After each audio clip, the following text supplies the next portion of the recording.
Disposer d'une maison pour habiter est un souci majeur pour toute personne. Mais alors, on ne construit pas pour construire. La réalisation de tout ouvrage tient compte de certains éléments, parmi lesquels le permis de construire. Ceci afin d'assurer la durabilité et la pérennité des ouvrages. La procédure à suivre selon les acteurs du domaine est tout à fait simple et respecte certaines normes. Vous avez votre idée de construction de bâtiment, vous adressez à un architecte. Son travail, c'est de proposer un plan adapté à vos besoins et à vos désirs. Il vous propose un plan qui vous sied, mais en faisant le plan, il respecte les règles de l'art en matière de conception de plan, puisqu'il y a des règles à respecter, la surface utile et tout ce qu'il faut. La répartition des chambres aussi. Il y a beaucoup de choses qui sont prises en compte. Après cela, maintenant, l'architecte, le plan qu'il a produit, le soumet à ses services techniques. Ça veut dire ingénierie. Côté ingénierie, il faudra sortir maintenant ce que nous appelons le dimensionnement ou le plan structural de votre bâtiment. C'est ce plan-là qui va déterminer la section des semelles, la section des poteaux, le type de fer à utiliser, et le dosage même du ciment ou des matériaux au niveau de chaque réalisation. Après la construction, il est important et nécessaire de faire le suivi. Cette démarche permettra de déceler les problèmes qui surviendront. Avec les changements climatiques, la construction devrait se faire aussi dans le respect des principes de l'environnement. Il ne faut pas oublier d'intégrer toujours dans votre esprit que votre bâtiment doit respecter les règles en matière de sauvegarde de l'environnement. C'est très important de nos jours. Le changement climatique, très récemment, c'est des inondations, même en Europe. Il y a eu plein de morts. Il y en a tout le temps partout. La dernière fois, il y a eu plus au Togo, mais ça n'a pas été facile. Donc, comprenez que c'est des changements et nous devons apprendre à vivre de façon à ce qu'on limite le changement climatique. Un ouvrage durable et pérenne est un ouvrage qui est exécuté dans les règles de l'art. Les acteurs du domaine sont invités à se conformer à cette disposition afin d'éviter l'effondrement des immeubles et assurer la sécurité des personnes.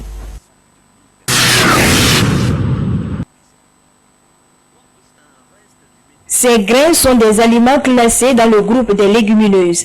Encore appelés légumes croquants ou légumes secs, les légumineuses désignent les graines comestibles obtenues des gousses de plantes. Il en existe plusieurs variétés au monde, mais les plus connues et les plus fréquemment consommées au Togo sont les haricots secs. Et parmi ces haricots secs, on peut trouver les haricots rouges, les haricots blancs, noirs, le soja, gourgane, le pois d'Angola. Il y a aussi des lentilles vertes et rouges. Il y a les niébés. Les légumineuses sont consommées et souvent recommandées pour leur qualité nutritionnelle.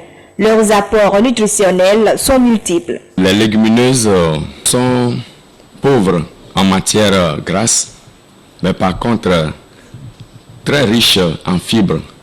Les légumineuses interviennent dans la régulation du niveau d'énergie.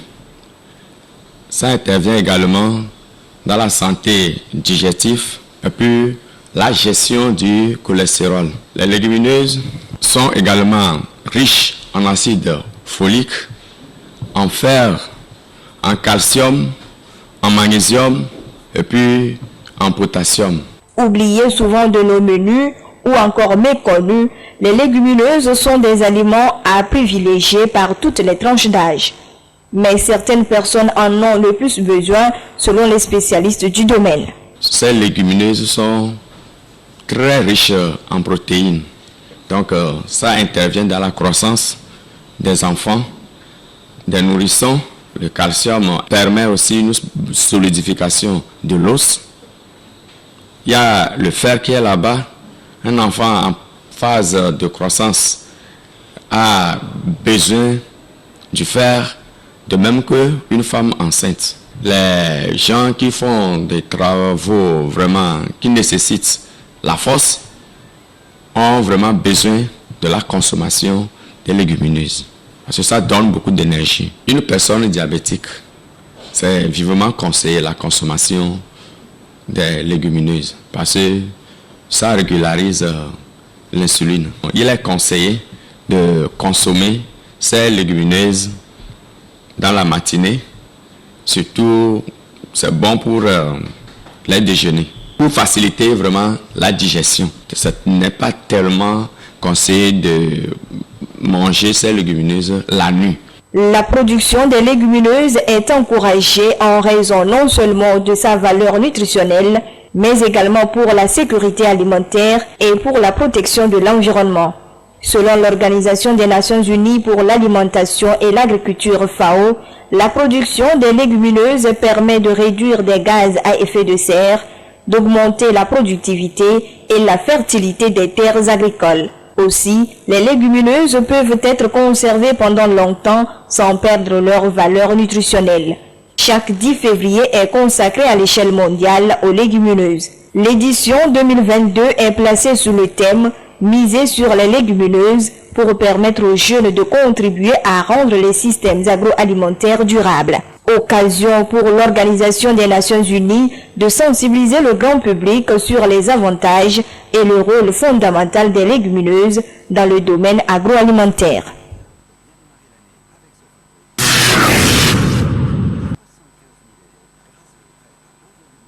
Une baisse significative des cas de contamination du Covid-19 est observée pour la semaine du 2 au 8 février 2022. Selon les responsables de la Coordination nationale de la gestion de la riposte contre la Covid-19, le pays a enregistré 81 nouveaux cas avec malheureusement 2 décès.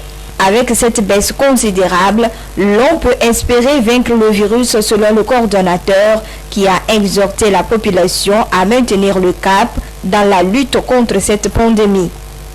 Avec cette baisse considérable, l'on peut espérer vaincre le virus selon le coordonnateur qui a exhorté la population à maintenir le cap dans la lutte contre cette pandémie. Dans cette semaine, nous avons noté 81 cas. La semaine dernière, 159 cas. La semaine d'avant, 316 cas. Cette semaine, nous avons noté 2 décès. La plupart de ces décès sont des personnes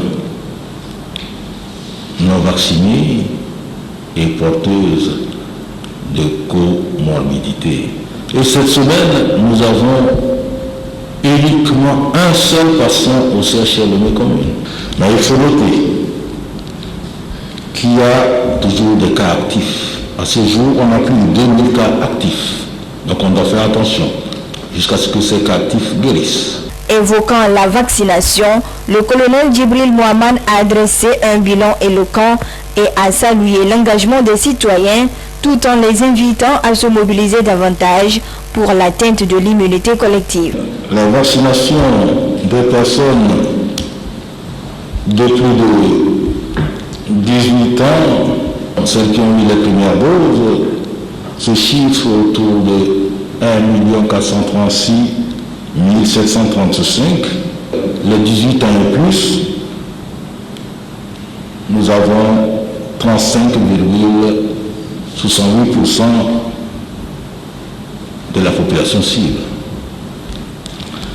Ceux qui ont entièrement fait leur vaccin se chiffrent autour de 1 106 380.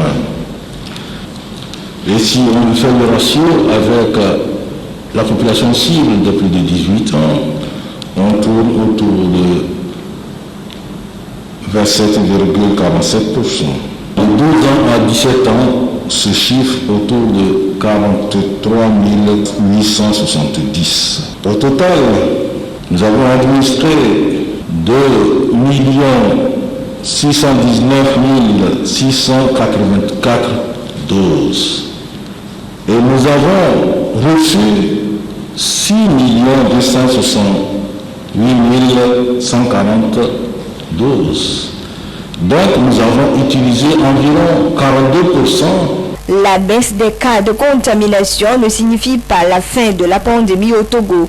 Le respect des mesures barrières restrictives et la vaccination sont les moyens sûrs pour lutter efficacement contre la Covid-19. Nous devons maintenir la vigilance en respectant les mesures barrières, mais accélérer la vaccination.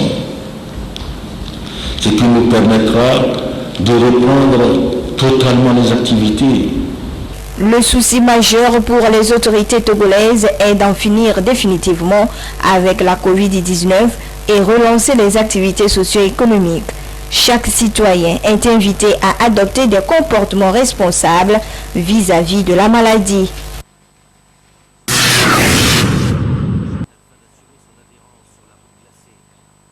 Le diabète continue de faire des victimes à travers le monde. En 2019, par exemple, il a affecté 463 millions de personnes. Et selon les estimations de l'Organisation mondiale de la santé OMS, 550 millions de personnes seront atteintes de cette maladie d'ici 2025. Le Togo n'est pas épargné par cette maladie. Le taux de prévalence tourne autour de 2,6%. Pour éviter les complications, le diabétique doit adopter un mode de vie sain et un régime alimentaire équilibré. L'alimentation trop grasse, donc trop riche en graisse, trop riche en sucre. On a le tabagisme, l'alcoolisme. Il faut privilégier les aliments riches en fibres. Donc il faut des fruits entiers. Il faut éviter beaucoup plus les jus de fruits. Il faut manger des céréales complets. Il faut prendre des légumineuses. Il faut manger beaucoup plus de IBCC, beaucoup de sauces légumes, goma, aloma, yanto, esrou. Il faut assaisonner vos plats avec du lipide cru. Il y a deux types de diabète, le diabète de type 1 et le diabète de type 2. Les manifestations varient selon le type. En dehors de l'alimentation, il existe d'autres modes préventifs, notamment la pratique régulière des activités physiques. Avoir une activité physique régulière. On ne dit pas d'aller courir tout le temps, mais il faut marcher, il faut bouger. Il faut faire au moins 30 minutes de marche par jour. Il faut contrôler son poids et voir si son indice de masse corporelle est dans les normes. Le diabète est causé par un manque ou un défaut d'utilisation de l'insuline. Si rien n'est fait, les complications peuvent entraîner les maux de rein, les maux d'yeux, les maux des nerfs, du cœur, pour ne citer que cela.